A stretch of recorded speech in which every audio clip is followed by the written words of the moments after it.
What's going on, everyone? Welcome back. Patrick here, and moving on to a couple more examples where we're going to be simplifying radical expressions. So starting with number one, we got the sixth root of 1,728, x to the 5, y to the 6, z to the 7. So as I did in previous videos, what I like to do here is first split up all of these terms. So we'll have the sixth root of 1728, then we'll have the sixth root of x to the 5, sixth root of y to the 6, and then the sixth root of z to the 7.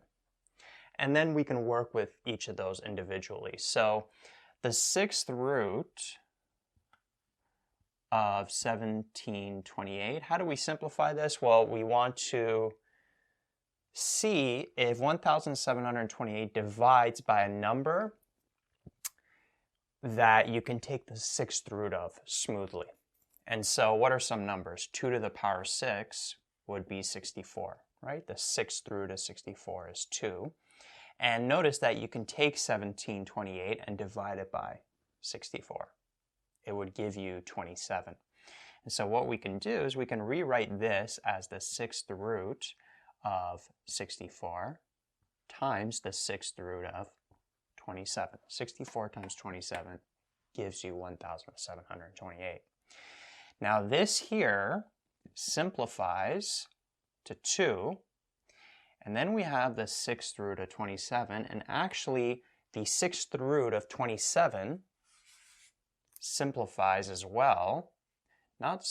It won't give you an integer, but notice that 27 we can rewrite as 3 to the power of 3. We can write it in terms of a lower base, and so this would end up being 3 to the power 3 to the power of 1 over 6. And then we multiply these two, so we'd have 3 to the power of 3 over 6, which would be 3 to the power of 1 over 2, which would just be the square root of 3. Okay, so the sixth root of 27, it's the exact same thing as the square root of 3. So this here ends up being 2 root 3. That's what this simplifies to. So I'm going to write this here. I'm actually going to keep both formats because there's something I want to mention later at the end of the question dealing with both of these radicals. So I'm actually going to keep both of these for now, and then I'll explain why I'm doing that later on. Let's move on to the next one. So we got the sixth root of x to the 5. Now remember, what we want to do is we want to try to rewrite that x to the 5 in terms of multiple expressions, and we want an exponent that's going to be less than or equal to 5, but a multiple of 6. But notice that 5 is less than 6. So we can't really do that. And then if we take this and change it to a rational exponent, it would be x to the power of 5 over 6, and you can't simplify the 5 over 6. So we actually can't simplify this any further. So this we would rewrite as is. And then notice that we got the sixth root of y to the 6, and that's pretty easy. That's just y to the 6 to the power of 1 over 6, which would be y to the power 1, which would just be y. So this over here simplifies to just y. And then we got the sixth root of z to the 7. So same thing, we want to try to rewrite that z to the 7, where one of the exponents is going to be a multiple of 6, but less than or equal to 7. So what's the highest number? It's 6. So we'll have z to the 6, and then z to the 1, like that. So this over here we can rewrite as z to the 7 to the power 1 over 6, and then we can rewrite it as z to the 6 times z to the 1 to the power of 1 over 6. And then the z to the 6 goes to the power of 1 over 6, and then the z to the 1 goes to the power of 1 over 6. Multiply these two, that would just give us z to the 1, and then this would be z to the power of 1 over 6, which would just be the 6th root of z. So this over here simplifies to, let's put these all in brackets. This simplifies to z and then the 6th root of z.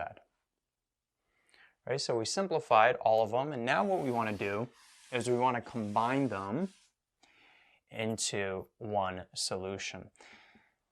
And here's why I wanted to keep this separate, because let's say that we use the 2 root 3. What's going to happen is we would end up having, first off, let's take all of the expressions that don't have a radical to the front. So we have the 2, we have the y, and then we have the z. So those would go in front. And then if we put the root 3 there, so that goes away. Notice that we'll have the 6th root of x to the 5, and then the 6th root of z, and we can combine those, we can multiply those. That would just be x to the 5, 6th root of x to the 5, z, like that. But the thing is, sometimes you'll see solutions not having multiple radicals in the solution, and you can't combine these two radicals because the roots are different. This is the 6th root and this is the square root. Right here, this and this were the same root. They were the 6th root, and so we were able to multiply the x to the 5 and the z, put them together. But here, this square root, you can't multiply with this, so it's two separate radicals in the solution. And this is personally my preferred format. This is how I would do it. But lots of textbooks, they'll keep this here, this 6th root of 27. They won't simplify to the square root of 3 just so they can have only one radical in the solution. So they'll take this and multiply it with these. So another potential solution you'll see is 2yz. This stays the same, right? Whether it's this or this, the 2 is still there, and then the y and the z are still there. But the root 3 we can keep as the 6th root of 27, and then we multiply under the 6th root. We now have 3 expressions like that. And now notice in the solution there's only one radical. It's the 6th root, even though the 6th root of 27 does simplify further. Right, so just wanted to mention that, and you never know, on a multiple choice test, maybe you'll get this solution, maybe you'll get this one. So you got to be able to go from one to the other. So that's why in these examples, I like to show multiple ways to go about it. Now moving on to number 2, we got the 4th root of 2x to the 3 y to the 5 times the 4th root of 162 x to the 3 times y. Now, with something like this, personally what I like to do, or even if I get some kind of division like this, where the roots are the same, we can combine them. So I would just multiply what's under, because if you remember, just in general, if I have the nth root of a, and I'm multiplying by the nth root of b, that's just going to equal the nth root of ab. Whether this a and b are numbers or variables or larger expressions like this, if these two roots are the same and you're multiplying, then you could multiply the two expressions under the same root. And same thing with dividing. That's why we're going to do in number 3 as well. So if I have like the nth root of a over the nth root of b, then that's going to equal the nth root of a over b. So that's what we're going to do in number 3. Right? This doesn't work with addition and subtraction, right? So the nth root of like a plus the nth root of b doesn't equal the nth root of a plus b. All right, or if you're subtracting as well, right? So you got to be careful. That's not a rule. But if you're multiplying or you're dividing, then you can do that. So if we do that here, what we can do is we can just combine this into 1. So the 162 times the 2, that would give us 324. x to the 3 times x to the 3, you would add the exponents. That would be x to the 6. And then we got y to the 5 times y to the 1, which would be y to the 6 as well. And then you can just simplify that in the same way that we've been simplifying it. So you could take this and rewrite it as the 4th root of 324 times the 4th root of x to the 6 times the 4th root of y to the 6, and just work with each one separately. So starting with the 4th root of 324, what you want to do, see if the 324 divides by numbers that are rootable by 4. So the first one would be 16, but if you take 324 divided by 16, it's not going to give you a smooth number. It's going to be a decimal. So the next one would be 81, right? Because 3 to the power of 4 is 81. And then if you take 324 and divide it by 81, that actually gives you 4. So it divides smoothly. So we can rewrite this, the 4th root of 324 as the 4th root of 81 times the 4th root of 4, like that. And so this is going to end up being 3. This part is 3. And then we'd have the 4th root of 4. And then actually the 4th root of 4 simplifies as well. If we rewrite this as 4 to the power of 1 over 4, because the 4 we can rewrite as 2 to the power 2. And so we'd have 2 to the power of 2 over 4, which would be 2 to the power of a half, which would be the square root of 2. So this actually ends up being 3 root 2, like that. Okay, but as I did in number 1, I'm going to keep both of these just in case. We'll see what kind of roots we end up with these, just to potentially show different solutions that can come up. But if you're just looking at the 4th root of 324 without this context, let's say you just got that question, this should be maybe like a smaller 4. The simplified form would be 3 root 2. Okay, but I'm going to keep both of these for now. So moving on to the next ones, notice we got the 4th root of x to the 6th and then the 4th root of y to the 6th. And notice that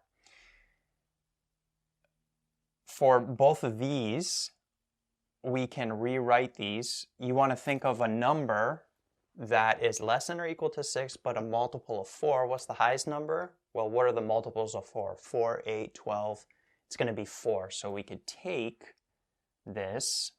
I'll just work with the x to the 6, and it's going to be the exact same thing with y to the 6. We can rewrite x to the 6 as x to the 4 times x to the 2, like that. And so then we'd have the 4th root of x to the 4 times the 4th root of x to the 2. The 4th root of x to the 4, that's just x, right? Or if we switch this to a rational exponent, we'd have 1 over 4. 4 times 1 over 4 gives us 1. As expected, it should be an integer. But over here, we would end up with x to the 2 times 1 over 4. And so this would end up being x to the 2 over 4, which would be x to the half, which would be the square root of x. So the 4th root of x to the 6 simplifies to x root x. So this would end up being x root x, like that. And then same thing here, the 4th root of y to the 6 would end up being y root y, like that. And because we're dealing with square roots over here, I feel like using the 3 root 2 is going to be better than using the 4th root of 4, because these aren't the 4th roots over here. Okay, so you can't combine these together, but you could combine the root 2, the root x, and then the root y. So I would actually get rid of this here. And then combine everything. 3 and x goes in front, and then we'd have root 2x y, like that. And you can't really simplify this any further. That would be the final solution to number 2. And then moving on to number 3, we have the 6th root of 768 x to the 4 y to the 10 divided by the 6th root of 3x to the 2 y to the 2. So as I mentioned, personally, what I like to do is, because these are the same roots, just combine them under one root. So what's 768 divided by 3? That would give us 256. And then x to the 4 over x to the 2, that would be x to the 4 minus 2, which would be x squared. And then y to the 10 over y to the 2 would be 10 minus 2, y to the 8, like that. And so from here, I would just work with this. And so we could split this up. Let's just do it here. So 6th root of 256, 6th root of x to the 2 times the 6th root of y to the 8. We could work with all three of these separately. So starting with the 6th root of 256, we want to see what can that divide by, what numbers that are rootable by 6. 64 is rootable by 6, right? 2 to the power 6 is 64. And notice 256 does divide by 64. We can rewrite that as 6 to the power of, or the 6th root of 64 times the 6th root of 4. Right? 64 times 4 is 256. So this would end up being 2, and then we'd have the 6th root of 4. But then this 6th root of 4, which would be 4 to the power of 1 over 6, can be rewritten as 2 to the power of 2 to the power of 1 over 6. And then 2 times 1 over 6 is 2 over 6, which would simplify to 2 to the power of 1 over 3. And then that would just be the 3rd root of 2. So the 6th root of 256 simplifies to 2 3rd root of 2. And you could check these with your calculator. You could take this, get the decimal value, take this, get the decimal value, and they should be the same. And then we'll have the 6th root of x to the 2, which would be x to the 2 to the power of 1 over 6, which would be x to the power 2 over 6, which would be x to the power 1 over 3, which would be the 3rd root of x. So the 6th root of x to the 2 simplifies to the 3rd root of x. And then we would have the 6th root of y to the 8. Now, because the 8 is greater than the 6, you want to think of the highest multiple of 6 that is less than or equal to 8. So we could split that y to the 8 up, and that would be y to the 6, y to the 2. And so from here, this would be y to the 6, y to the 2 to the power of 1 over 6, y to the 6 to the power of 1 over 6. We could distribute, quote unquote, that exponent or that root to both expressions, same thing. This times this is 1, so that would just be y to the 1. 2 times 1 over 6 is 1 over 3, so that would end up being the 3rd root of y. So this here simplifies to y times the 3rd root of y, like that.